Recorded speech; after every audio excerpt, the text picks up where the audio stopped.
오늘 아버지 날입니다. 해피 파더스 데이. 이 세상에서 가장 어려운 일은 아버지의 역할이 아닌가 싶습니다. 그리고 가장 중요한 일이기도 하고요. 그래서 정말 하나님께서 우리 아버지들, 남편들에게 정말 특별한 은혜와 힘과 복을 주셔야 될 줄로 믿습니다. 아버지들이 삶 가운데 하나님의 사랑을 그렇게 드러내고 하나님의 은혜를 드러내서 가정에 비출 때 그것이야말로 가장 아름다운 아버지의 모습이고 정말 이 땅에 지금 이 세상에 필요한 그런 아버지들이 아닌가 싶습니다. 우리는 하나님을 믿는 믿음을 가지고 인생길을 걷는 자들입니다. 그런데 믿음의 길을 걸을 때 우리가 앞길을 다 알고 걷는 것이 아닙니다. 찬송가 545장 보면 이 눈에 아무 증거 아니 배워도 믿음만을 가지고 늘 걸으며 라는 그 가사가 우리의 그 믿음의 길을 잘 표현해 준다고 생각을 합니다. 합력하여 선을 이루시는 그 하나님이 주실 최후 승리를 믿으며 오늘도 우리는 이 믿음의 길을 걸어가고 있는 것입니다. 오늘 읽으신 창세기 37장 그 12절 이하 본문을 보면 야곱이 아들인 요셉에게 심부름을 보내는 장면이 나옵니다. 세겜으로 양을 치러 떠난 형들이 어떻게 하고 있는지 좀 보고 오너라, 이런 심부름을 보냅니다. 그때가 요셉의 나이 한 16세에서 17세 사이 정도 돼요. 요즘 남자애들 16살, 17살쯤 되면요 이미 육체적으로는 어른이에요. 그리고 키도 부모보다 더 큽니다. 요셉이 더 19에서 제일 큰 것 같아요. 이제 그때쯤 돼요. 그래서 좀처럼 고분고분하게 옛날에 어렸을 때 이렇게 말하면 딱 말을 듣는 게 아니라 이제는 뭐 그냥 말마다 대꾸를 하고 지 의견을 내놓고 딜을 합니다. 정말 힘들어요. 그런데 이 소년 요셉은 마치 들성부를 나무 떡잎부터 알아본다는 말이 맞을 정도로 이 아이는 13절 마지막 그 부분 보면 아버지가 너 형들 어떻게 하는지 좀 보고 오너라 이렇게 말하는데 전혀 토달지 않고 예 알겠습니다, 그리하겠습니다, 순종하는 모습을 보여요. 우리는 이 구절 읽으면서 요셉 그 녀석 참 기특하다, 효자다 라는 생각이 들어요. 근데 과연 우리는 하나님의 자녀들입니다. 우리도 하나님의 자녀들이에요. 그분 우리의 영원한 아버지시고요. 근데 그분께 우리는 어떤 자녀일까? 뭐라고 이렇게 우리에게 하시면 우리는 토달지 않고 예 알겠습니다, 제가 그리하겠습니다 라고 하는 자녀일까? 아니면 하나님 말끝마다 토를 달면서 하나님과 싸움하는 그런 자녀는 아닌가?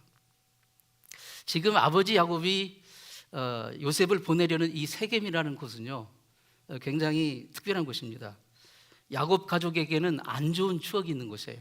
그 영화 살인의 추억이라는 것도 있지만 정말 야곱 가족에는 살인의 추억이 있는 곳이에요. 왜냐하면 그러니까 좀 안 좋은 곳 정도가 아니라 무서운 곳입니다. 왜냐하면 오래전에 야곱이 이제 처음에 가나안 땅에 이제 식솔들이 이끌고 들어왔을 때 야곱이 13명의 자녀가 있거든요. 근데 그 중에 12이 아들이에요. 그리고 외동딸 하나가 있어요. 그 딸 이름은 디나인데 그때 이제 가나안 땅에 막 들어가지고 살 때 이 디나가 이 다른 마을로 마시를 갔어요. 놀러 간 거예요. 근데 그 세겜으로 간 거예요. 세겜으로 갔는데 거기서 정말 그 안 좋은 일을 당합니다. 겁탈을 당합니다. 그 추장의 아들 세겜에게 그 세겜인데 수장의 아들 이름도 세겜이에요. 근데 그 아버지도 세겜이에요, 이름이. 그래서 그 아버지 이름을 따서 지역을 이름을 정했는지 아니면 지역이 세겜이기 때문에 그 추장도 그 아들도 다 세겜이라는 이름 붙였는지 모르겠지만 어쨌든 지역도 세겜이고 추장 아버지 이름도 세겜이고 아들 이름도 세겜이에요. 어쨌든 그 추장 아들이 이 디나에게 몹쓸짓을 한 겁니다. 이 말을 듣고 야곱의 12 아들들이 물론 요셉은 빼고 장성 아들들이 칼을 차고 습격에 들어가가지고 물론 그 디테일 스토리는 있지만 들어가서 남자들을 다 살육을 합니다. 이게 자기 누이를 누이에게 몹쓸 짓을 했기 때문에 그 분함과 그 저스티피케이션은 이해할 수 있지만 어쨌든 그것은 큰 전쟁을 한 거예요. 남자들을 모두 죽입니다. 그렇기 때문에 그 사람들이 언제든 이 야곱의 가족에 대해서는 복수를 할 수 있는 그런 위험이 도사리고 있는 아주 위험한 곳입니다. 그런데 공교롭게도 그 세겜이란 땅이 목축하기에는 최고로 좋은, 아주 좋은 초장들이 많은 곳이에요. 여러분, 참 우리는 내일 일을 모릅니다.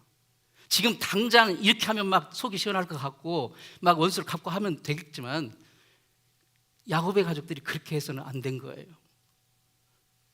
야곱은 대대로 목축을 업으로 하는 가족이에요. 그러니까 목축 이 양을 놓아 먹이는 그곳을 확보하는 것이 굉장히 중요한데 가장 좋은 곳이 세겜인 거예요. 그러니까 찾다 다른 데는 해봐야 형편이 없고, 그러니까 결국은 야곱의 아들들이 양떼를 몰고 세겜으로 간 거예요. 목숨을 무릅쓰고. 그러니까 그때 그렇게 하지 말았어야 돼. 야곱은 자식들에 대해서 그렇게 한 것에 대해서 지극히 후회하면서 탄식했습니다. 너희들이 이 화를 어떻게 감당할 것이냐. 그런데 정말 그런 날이 오고 마른 거예요. 그렇기 때문에 야곱은 아들을 보내놓고 야곱 아들들이 지금 목축을 하러 갔는데 불안하지 않습니까? 혹시 거기에서 해코지는 당하지 않을까? 살육을 당하지 않을까? 그렇게 당한다 해도 할 말이 없는 상황이에요. 그러니까 너무 자불안석인 거예요. 집에는 요셉과 그 동생 베냐민만 있고, 그러니까 너무 견딜 수 없고 불안해서 야곱이 요셉을 불러요. 한 16, 17살 때 요셉을 불러서, 야, 내가 너무 불안하니까 가서 좀 보고 와라. 어떻게 하고 있는지 좀 보고 와라. 요셉은 지금 그 나이면요, 상황을 알 만한 나이예요. 그곳이 얼마나 위험한 것이고, 지금 갔을 때 어떤 일을 당할지도 모르는 것을 알 만한 나이니까. 그러니까 이 아버지가 아무리 시키는 일을 할지라도 이 핑계 저 핑계 대고 뺀질거리면서 핑계를 대면서 안 갈 수도 있는 거예요. 불순종할 수도 있는 거예요. 그러나 요셉은 즉시 순종합니다. 즉시 순종해요. 지금 거기 그 지도를 좀 보여주세요. 보시면 제가 요즘 저기가 없는데 밑에 부분에 있는 것이 헤브론, 지금 야곱 가족이 있는 것이 헤브론이고요. 오른쪽이 사해고 쭉 빨간 라인으로 올라가서 한참 올라가면 저 위에 세겜이 있습니다. 그리 간 거예요. 상당히 먼 길을 간 거예요. 그러니까 요셉의 나이에 그 길을, 먼 길을 간다는 게 쉽지 않은 결정이에요. 그런데 아버지의 명령이니까 순종한 거예요. 순종했어요. 여기서 우리가 배워야 될 중요한 영적 교훈이 있습니다. 때로는 하나님은 우리를 세겜과 같은 상황으로 인도하실 때가 있다는 거예요.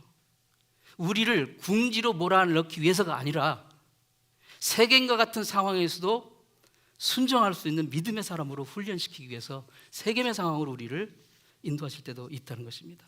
지금 여러분의 삶의 처지가 세겜과 같은 상황을 혹시 만나고 있지는 않습니까?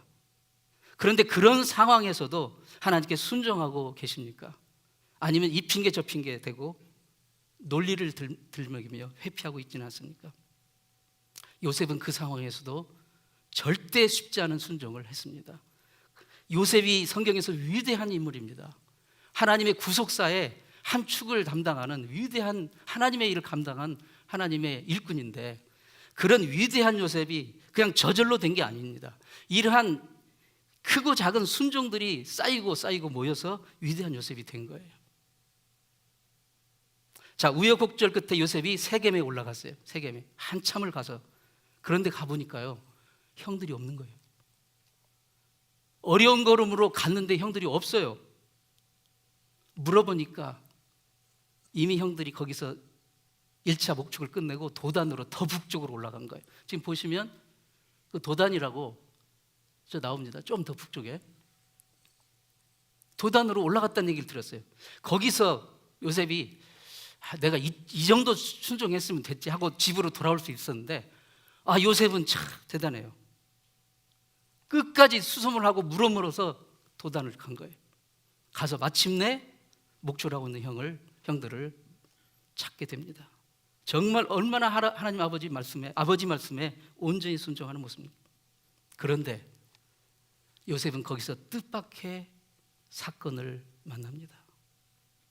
형들이 요셉을 보자 그 질투심에 불타올라 가지고 그를 죽이려고 하는 거예요.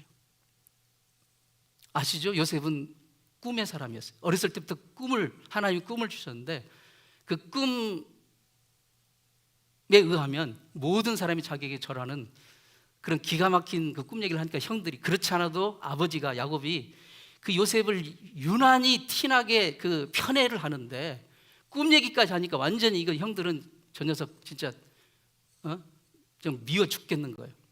그런데 딱 그날 이 도단에 왔는데 저가 혼자 오는 거예요. 그러니까 이때다, 우리가 원수를 갚자 해가지고 그를 죽이려고 한 겁니다. 얼마나 미웠으면. 그래서 형들은 요셉을 스스로는 빠져나올 수 없는 깊은 구덩이에 던져버립니다. 요셉은 아버지의 말씀에 충실히 순종하려고 했는데 결과는 죽음의 위기를 만난 거예요. 요셉의 입장에서 보면 아버지가 괜히 나에게 이 어려운 일 시켜가지고 내가 이제 죽게 뒀구나, 정말 아버지가 원망스럽다. 여러분, 그런 생각이 들 수 있지 않겠습니까? 우리도 믿음의 길을 걸으면서 그런 경우를 만날 수가 있습니다. 하나님의 말씀에 정말 어렵지만 순종하려고 했는데 결과는 내 뜻과 정반대로 안 좋고 힘들고 어렵고 억울한 그런 일을 만나는 경우가 있습니다. 내가 하나님 말씀에 순종하려고 했는데 이 어려움을 만나는구나, 하나님이 원망스럽다, 차라리 순종하지 말걸, 차라리 신앙생활 뭐 다 때려치우자, 이런 생각이 들 수도 있습니다. 그런데 여러분, 그래야 하겠습니까? 만약에 그런 마음이라면 오늘 우리가 이렇게 예배 자리에 나오지도 않았을 것입니다. 우리는 이 대목에서 한번 세 가지 포인트를 생각해 보기를 원합니다. 그래서 우리에게 말씀하시는 하나님의 음성을 모두 다 들을 수 있기를 바랍니다. 첫 번째로, 하나님이 나와 함께 하심 속에 있는 형통함을 믿을 수 있길 바랍니다. 눈앞에 펼쳐지는 현실의 그 현상 때문에 우리의 믿음이 흔들려서는 안 됩니다. 요셉이 아버지 말씀에 충성스럽게 순종했는데도 어려운 현실을 맞이했어요. 우리가 이 땅에 살면서 예수를 믿어도 모든 것이 만사형통하고 내 뜻대로 되고 막 안 믿는 사람보다 내가 더 잘 되고 이게 개런티된 게 아닙니다. 우리도 똑같이 어려움을 당하고 만납니다. 하나님 말씀에 순종하려다 보니 더 엑스트라 어려움을 만나는 경우가 있어요. 심지어 요셉은 지금 죽음의 위기에 봉착한 겁니다. 물 없는 구덩이에 던져졌어요. 누군가 밖에서 건져주지 않으면 살 수 없는, 스스로 빠져나올 수 없는 구덩이, 절망의 구덩이에 빠진 것입니다. 그런데 그 속에서 하나님의 인도하심이 있었습니다. 만약 그 구덩이 속에 물이 있었더라면 아마 그 물에 빠져 익사해 죽었을 것입니다. 왜냐하면 스스로 나올 수 없으니까 결국 익사해 죽는 거죠. 하나님이 도우신 겁니다. 하나님은 요셉을 붙드셔서 결국 그 구덩이에서 건져주시고 대신에 애굽으로 팔려가게 하십니다. 바로의 신하인 보디발이라는 신하의 집에, 보디발 집에 종으로 팔려갑니다. 타국에서 노예가 되었습니다. 하지만 하나님은 요셉에게 주인 보디발의 신뢰와 이쁨을 받게 하셨어요. 노예로 팔려갔는데 그 집 주인이 자기를 신뢰하고 이뻐해요. 그 은혜를 하나님이 주셨어요. 그러니까 겉으로 보면 팔려온 이주 노동자 신분이요, 육신으로 보면 비참하고 힘겨운 노예 생활이지만 요셉의 그 애굽 생활은 영적인 관점에서 보면 오히려 하나님이 함께 하시는, 하나님이 인도하시는 그 형통함 속에 있었다는 사실이에요. 이 놀라운 신비를 어떻게 설명할 수 있냐면 창세기 39장 2절에서 그 해답을 찾을 수가 있는데, 창세기 39장 2절에 여호와께서 요셉과 함께 하심으로 그가 형통한 자 되어. 할렐루야. 하나님이 우리와 함께 하시는 것, 그게 진정한 형통이라는 것이에요. 하나님이 요셉과 형통하시니까. 요셉의 지금 겉으로의 삶은 노예입니다. 고단하고 어려운 처참한 삶입니다. 그러나 하나님이 함께 하시니까 형통하다고 성경은 지금 말하고 있어요. 아무리 세상적인 기준으로 화려하고 대단하게 보이는 삶이라 할지라도 하나님이 함께 하시지 않으면 그 삶은 결코 형통할 수가 없다는 것입니다. 믿음의 길을 갔다가 때로 요셉처럼 구덩이에 빠지는 어려움을 만날 때에도 우리가 이 믿음에서 흔들려서는 안 됩니다. 하나님의 인도하심 속에 있는, 하나님의 함께하심 속에 있는 그 참된 형통이 있음을 믿고 믿음으로 꿋꿋하게 나가야 될 줄로 믿습니다. 세겜으로 갈지라도 하나님의 함께하시는 길이라면 형통한 것입니다. 애굽으로 팔릴지라도 하나님의 함께하시는 그 길이라면 그게 형통한 것입니다. 이것을 요셉은 보여주고 있습니다. 믿음의 길을 갔다가 어려움을 만날 때 우리가 기억할 두 번째는 하나님의 인도하심을 믿으시라는 것입니다. 우리가 믿음의 길을 걸을 때 하나님의 그분의 큰 그림 속에서 우리를 인도하고 계시다는 것을 우리가 믿을 수 있어야 됩니다. 그 믿음이 없다면 우리는 매일매일 불안할 수밖에 없어요. 불안할 수밖에 없습니다. 왜냐하면 우리는 내일을 결코 알 수 없습니다. 창세기를 주의 깊게 읽어보면요, 요셉이 애굽으로 팔려가게 하신 그 하나님의 목적을 우리가 발견하게 되는데, 요셉의 내면 속사람을 연단시키사 위대한 하나님의 일을 감당할 수 있을 만한 그 그릇, 그런 하나님의 사람으로 만드시는 것이 그의 하나님이 그를 애굽으로 팔리게 하시는 목적이었고, 그 목적을 이루기 위해서 여러 이제 그 경로를 통해서 결국은 그를 바로 왕 앞에 세우게 하시는 것이었어요. 요셉의 믿음의 여정을 살펴보면 겉으로는 불행의 연속, 괴로움의 연속인 것 같아요. 그런데 실상은 하나님의 세밀한 인도하심 속에 있었다는 것입니다. 요셉의 삶이. 사랑하는 성도 여러분, 여러분의 인생을 한번 지금 잠깐 뒤돌아보세요. 지금 여러분이 여기까지 이렇게 인생이 오게 된 것이 우연일까요? 우연일까요? 저절로 된 것일까요? 여러분의 인생길이 지금 여기까지 이 순간까지 와 있는 것이 하나님의 세밀하신 인도하심 속에 있다는 생각은 안 해보셨습니까? 하나님은 그 10여 년이 넘는 고난의 여정을 통해 요셉을 연단시켜서 점점 바로 왕 앞으로 가까이 나가게 하신 것입니다. 그게 하나님의 인도하심이에요. 요셉이 걸어간 인생 여정을 잠시 한번 그림으로 보겠습니다. 하나님은 일단 요셉이 바로의 신하인 보디발의 집으로 노예로 팔리게 하셨어요. 근데 그 다음 장면 보면 그 보디발의 집에서 주인 여자의 유혹을 받습니다. 요셉이 아마 그 굉장히 꽃미남이었던 것 같아요. 이렇게 매력적인 그런 그 젊은 청년이었던 것 같아요. 그러니까 그 주인집 여자가 그렇게 밤낮으로 요셉을 유혹합니다. 근데 요셉은 하나님의 사람, 하나님 함께 하시는 하나님이 함께 하시는 그 사람이기 때문에 그럴 수 없잖아요. 그러니까 늘 거절합니다. 근데 어느 날은 막 작심하고 이제 막 옷가랭이를 잡고 붙들고 늘어지니까 결국 옷을 벗어 던지고 도망을 치는데, 이제 그 주인집 여자가 모함을 걸어서 결국은 요셉을 감옥에 집어넣습니다. 그 다음 장면, 감옥에 집어넣었어요. 와, 얼마나 억울할까요? 얼마나 억울할까요? 이 집주인 보디발이요, 여러분 잘 여기 보세요. 만약에 그 집주인 여자가 지금 막 모함을 해가지고 이 저놈이 히브리 노예가 와가지고 나를 겁탈하려고 했다고 거짓말을 해가지고 지금 집어넣은 건데, 주인이 그 부인 말을 그대로 믿었다면 요셉은 그냥 그 자리에서 죽이는 거예요. 죽여도 할 말이 없는. 그런데 그를 왜 살려서 감옥에 넣었을까? 요셉을 믿은 거예요. 요셉의 성실함을 주인은 아는 거예요. 이게 하나님의 세밀하신 인도하신 가운데 있는 겁니다. 감옥에 갇혔어요. 세상적인 눈으로 보면 절망이에요. 노예인데 감옥까지 갇혔으니 이건 뭡니까? 더 이상 희망이 없어요. 그런데요, 그 다음 장면 보면 이 감옥에서 두 사람을 만나요. 떡 맡은 바로의 최측근인 두 신하를 만나요. 이들이 어떤 일에 연루돼 가지고 이제 감옥에 갇히게 되는데, 떡 맡은 관원장과 술 맡은 관원장이에요. 여기서 그들의 꿈을 이제 해몽하고 이렇게 해가지고 결국은 이 술 맡은 관원장이 이제 다시 복직이 되고 떡 맡은 관원장은 이제 죽게 되는데, 나중에 세월이 상당히 흐르고 나서 이 술 맡은 관원장이 이제 바로 왕이 아주 흉몽을 꾸고 그 꿈에 대한 그 해석 때문에 어려움을 겪고 있을 때 결국은 사람을 찾는데, 이 술 맡은 관원장이 드디어 요셉을 픽업합니다. 요셉을 바로 왕 앞에 소개를 해요. 그래서 그 요셉이 드디어 바로 왕 앞에 서게 된 거예요.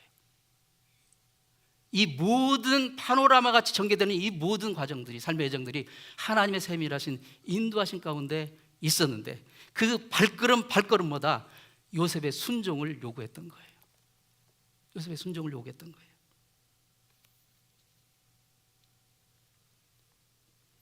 도단 땅 구덩이에서 출발한 요셉의 인생 여정은 숱한 고난과 눈물과 오해와 억울함의 과정을 통과하면서 요셉의 속사람을 위대하게 하나님이 쓰실 수 있는 위대한 사람으로 성숙시키고, 마침내 그 연단의 과정이 끝나자 드디어 바로왕 앞에 세우게 하신 것입니다. 그 고난 당할 그 과정, 그 수많은 그 세월 동안의 그 과정 동안에 요셉의 눈에 하나님의 이 전체 픽처가 보였을까요? 아니요, 절대 보지 못했습니다. 다만 그는 그날 주어진 환경 가운데서 하나님이 그와 함께 하시고 하나님의 인도하심을 그는 믿었고, 하나님의 인도하심 앞에 순종했던 것입니다. 마치 십수년 전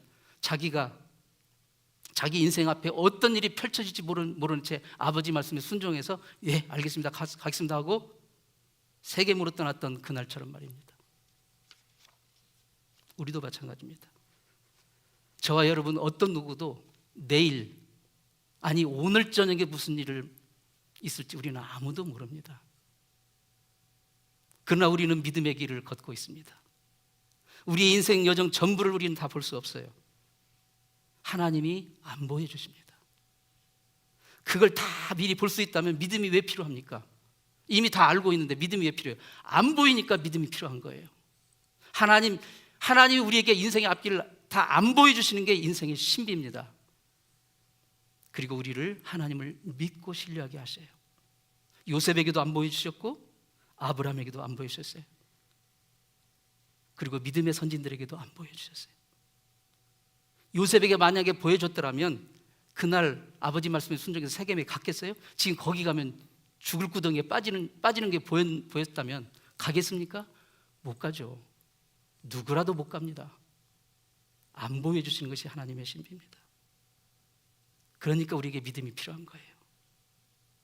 그래서 오늘도 우리는 이 찬양을 드립니다. 이 눈에 아무 증거 아니 보여도 믿음만을 가지고서 늘 걸으며 이 귀에 아무 소리 아니 들려도 하나님의 약속 위에 서리라. 하나님의 약속의 말씀을 믿고 오늘도 우리는 믿음의 발걸음을 한 걸음 한 걸음 가는 것입니다. 요셉이 걸어갔듯이, 아브라함이 걸어갔듯이, 믿음의 선진들이 걸어갔듯이 눈앞에 있는 어려움과 그 안 좋은 상황에 우리의 믿음이 흔들려서는 안 됩니다. 하나님이 우리와 함께 하시고 세밀하게 내 삶을 인도하고 계시다는 것을 믿는 믿음 가운데서 거기에 진정한 형통이 있음을 믿을 수 있기를 축원합니다. 세 번째 포인트로, 하나님은 합력하여 선을 이루시는 분이심을 믿으십시오. 우리가 사람을 만나면 인사를 하죠. 안부를 묻습니다. 안녕하세요? 영어로는 How are you? What are you doing? 그러면 우리는 의례적으로 뭐라고 대답합니까? Fine, thank you. And you? 이렇게 대답하지 않습니까? 왜 그래요? 우리 삶이 파인하지 않는데도 그렇게 대답해요. 왜요? 혹시 사람들 눈에 이상하게 보이지 않을까? 전혀 파인하지도 않고 전혀 평화롭지도 않은데 평안합니다, 괜찮습니다. 우리는 다 그렇게 대답해요. 그렇게 묻고 형식적으로. 한치 앞을 모르는 어렵고 고단한 인생길을 걸었던 우리와 똑같이 그 요셉은 매일매일 평안했을까요? 아무리 인격자 요셉이라 할지라도 어떻게 매일매일 그 노예의 삶을 살면서 평안했을까요? 육신적으로는 요셉은 정말 고단했을 것입니다. 그러나 영적으로 그는 불안의 노예는 되지 않았어요. 그는 주어진 모든 처지의 환경에서 보디발의 집에 있을 때, 감옥에 들어갔을 때, 어디 있어도, 나중에 애굽의 국무 총리가 되었을지라도 그는 항상 맡겨진 일에 성실했고 최선을 다했고 퍼펙하게 일을 했어요. 하나님을 모르는, 하나님을 믿지 않는 사람에게서도 칭찬을 받고. 왜 그랬어요?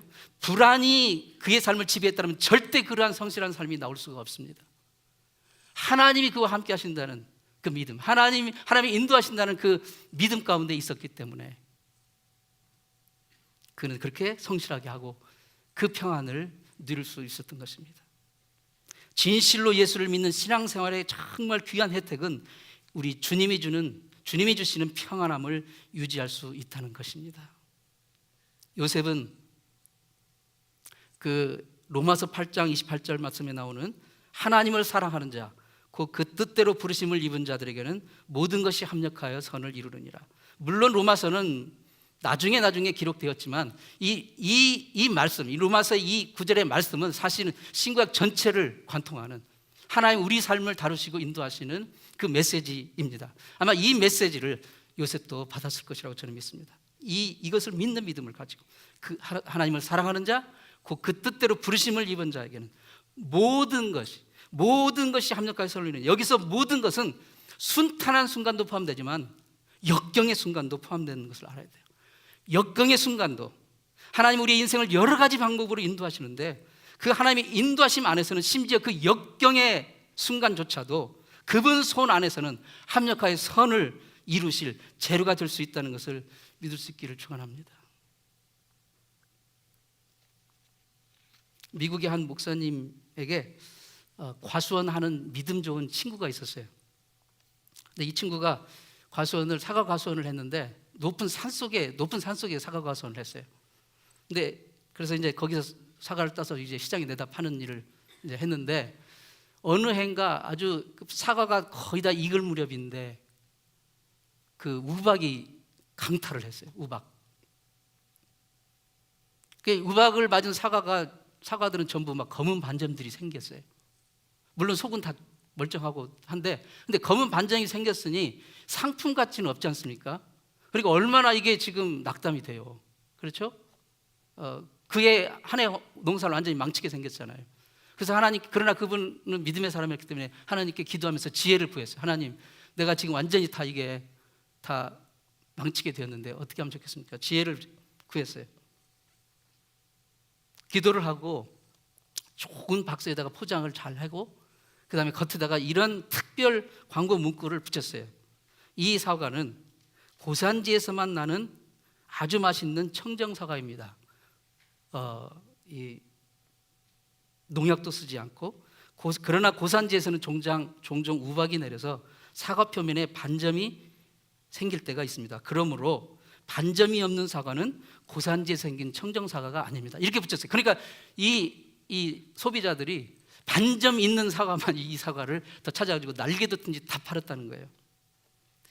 이처럼 뜻하지 않는 난관에 부딪히게 되면 인생이 다 끝나버릴 것 같은 절망을 느끼게 되지만 하나님의 인도하신 가운데에는 하나님 함께 하시는 백성들을 압니다. 하나님 우리 인생에 선한 길을 예비하셔서 모든 것, 심지어 역경의 그런 순간까지도 그것을 하나님 손에 들어가면 그것을 재료 삼아서 정말 합력하여 선을 이루시는 분이라는 것을 믿는 것입니다.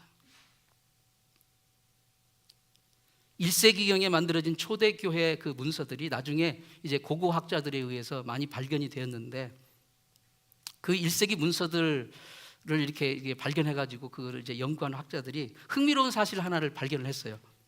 근데 그 기록된 문서에 사람 이름들이 쭉쭉쭉쭉 많이 나오는데 그 이름 앞에 티테디오스라는 그 수식어가 공통적으로 붙어 있는 거예요. 예를 들면 티테디오스 티모시, 티테디오스 폴, 티테디오스 존, 티테디오스 피터 이런 식으로 붙어 있는 거예요. 그런데 그 티테디오스라는 그 표현이 무슨 뜻이냐면 결코 염려하지 않는 그런 뜻이래요. 결코 염려하지 않는. 그러니까 1세기 초대교회 성도들은 여러분 아시지만 엄청난 환난과 핍박의 삶을 살았어요. 핍박 속에 살고 있었어요. 누구보다도 염려와 걱정과 근심 속에 정말 하루하루를 알 수 없는 그런 삶을 살았는데, 그런 처지에 살고 있었는데 그들이 서로를 부를 때 거기 결코 염려하지 않는 김집사 이리 좀 와봐. 결코 염려하지 않는 박집사 왜 불러? 이런 식으로 얘기를 했다는 거예요. 이런 식으로 서로에게 하나님을 믿는 믿음으로 격려하며 그 어려운 시간을 믿음으로 승리하였던 것입니다. 하나님을 믿는 성도들이 살아가는 매일매일의 현실은요, 예나 지금이나 어렵기는 마찬가지고요, 세상의 삶의 어려움은 동서고금을 막론하고 여전히 어렵습니다. 차이가 없어요. 그러나 변치 않는 신앙의 승리의 법칙이 있다면 그것은 하나님이 나와 함께 하심, 하나님이 나와 함께 하심으로 티테디오스를 고백하는 신앙입니다. 늘 변화하는, 늘 변덕을 부리는 이 세상 속에서 결코 변치 않으신 하나님의 성실하심, 하나님의 신실하심, 그분의 변치 않는 축복의 은혜의 말씀, 약속의 말씀이 우리 심령 안에 살아 역사하기 때문에 우리는 티테디오스의 고백으로 나아갈 수가 있는 것입니다. 프로시아 제국 시대에 프로시아 황제인 프리드리 대왕이 어느 날 민정 시찰을 나갔어요. 어느 시골 초등학교를 방문했는데 마침 지리 시간이었습니다. 그래서 이제 왕이 어린 아이들에게 물었어요. 여러분이 살고 있는 프러시아는 지리적으로 어느 나라 안에 있는가? 그러자 한 학생이 독일 안에 있습니다. 폐하. 그러자 왕이 묻습니다. 독일은 어디에 있지? 그러자 학생이 폐하, 독일은 유럽에 있습니다. 그럼 유럽은 어디에 있지? 폐하, 유럽은 이 세상에 있습니다. 그럼 이 세상은 어디에 있지? 그러자 한 아이가 대답합니다. 폐하, 이 세상은 하나님의 손 안에 있습니다. 그렇습니다. 모든 것이 하나님의 손 안에 있습니다. 우리 인생도 그분의 손 안에 있어요. 우리의 장래도 전능하신 주님의 손 안에 있습니다. 하나님의 손 안에서는 어느 것도 버릴 게 없습니다. 때로는 고난을 통해서, 때로는 형통을 통해서 하나님은 그분의 선하신 뜻대로 그를 믿고 의지하고 순종하며 그분을 예배하는 그분의 자녀들의 삶을 인도하시는 줄 믿습니다. 이 세상은 내일을 예측할 수 없는 불안함으로 가득 차 있습니다. 그러나 언제나 변함없이 우리를 사랑하시고 보호하시고 인도하시는 전능하신 하나님이 주시는 구원의 기쁨과 평강과 확신을 우리 삶 속에서 분명히 경험하는 그런 삶 살기를 바랍니다.